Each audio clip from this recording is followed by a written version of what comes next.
right, so we have Kris Kobach here, the Kansas Secretary of State, who says he does have a proof of widespread voter fraud. Sir, good to have you. Give me the proof. Great to be with you.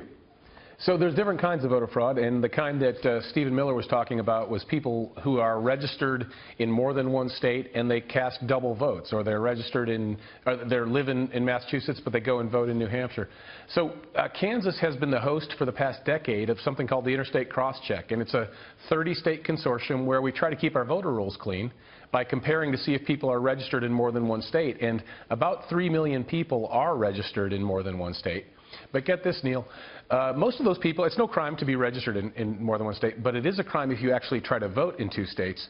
And every year, thousands of people do vote in more than one state. But not 3 million, not millions. And, well, no, probably not 3 million, but if you can get to larger numbers if you start talking about non-citizen voting. But do you really think that that's the case, though, that it actually goes into the millions? When I think widespread, sir, I think, all right, now we're talking into the millions. That could materially affect the results.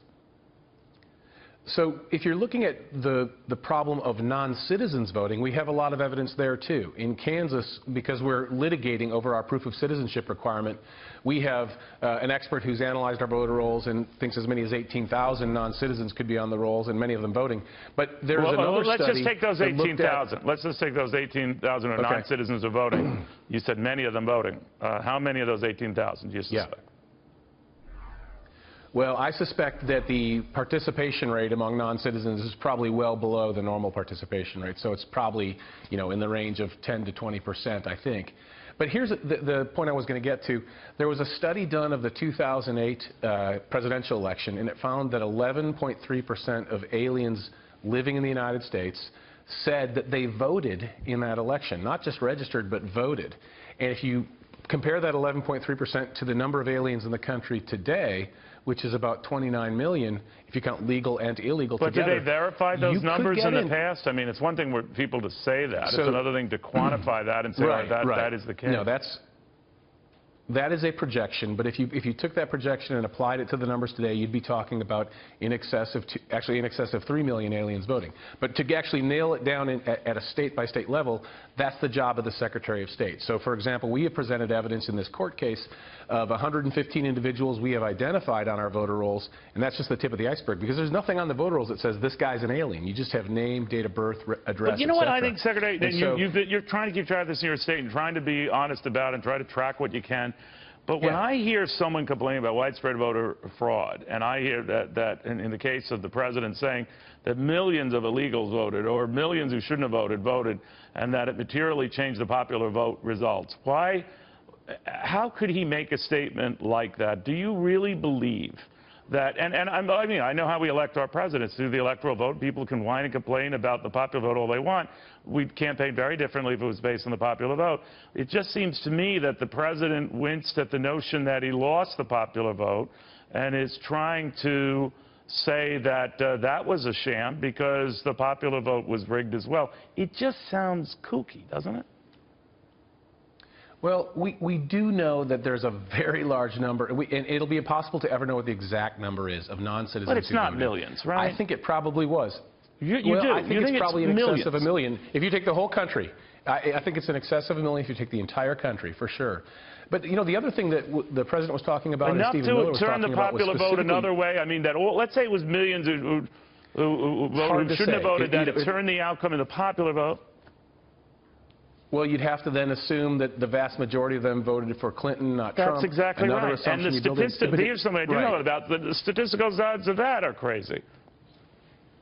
Well, and so we can't know, but it is certainly possible. And the other thing, Neil, is I don't think you believe it. I don't think you believe it. I think you're very smart at what you do, and I think you find the whole thing too incredible to be believed. There are certainly cases like you found and cited, duplicative voting. It's a big problem that people who are registered in multiple states vote. But there are a lot of people, to your point, who vote in, in one state or the other, not both, right? Well, but remember this, Neil, if it's a close election like it was in New Hampshire where Trump lost by 2,700 votes, if you have just a few thousand, that's enough to swing a state in a close election. And I just spoke or the other way recently around with in states that are close that went to Trump, like Michigan. Sure. Right? Exactly. It could go the other way. But I spoke to the New Hampshire Secretary of State, Do you think it did that? It hurt Hillary Clinton in some states where the vote might have been very different if we were to scrutinize it again? You know, it depends on which category of voter you're looking at. People who double vote in more than one state, actually you see it happens in both parties, goes both ways. From the evidence we've seen, when non-citizens vote, that tends to go in the favor of Democrats. But again, you can't nail that down, too, because you find just the tip of the iceberg. See, what you don't bothers see all the me, and I know you're trying to get... It impugns the entire process when we get into this debate and spend all of this money about widespread voter fraud that would have to be in the millions to have changed, let's say, just the popular vote results. We're wasting our time, aren't we? Well, no, I mean, that's the job of the Secretary of State, is to try to secure the integrity of elections. So I know, but that's one of the reasons people vote for me. A ghost, right? Well, no, I actually have the power to prosecute voter fraud. I know you do, but do you really think it would have affected the results? It would change the result. The popular vote would have gone to Donald Trump.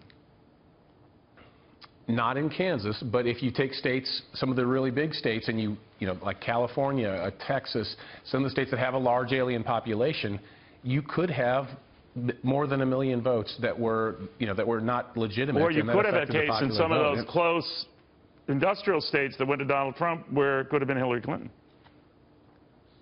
Yep, that's theoretically possible, too. There's no question, because we don't know. That one great thing about the American system is your vote is confidential, so we don't know which person that individual voted for who voted fraudulently. Secretary, thank you very much for taking the time. Kris Kobach, the Kansas Secretary of State. My pleasure.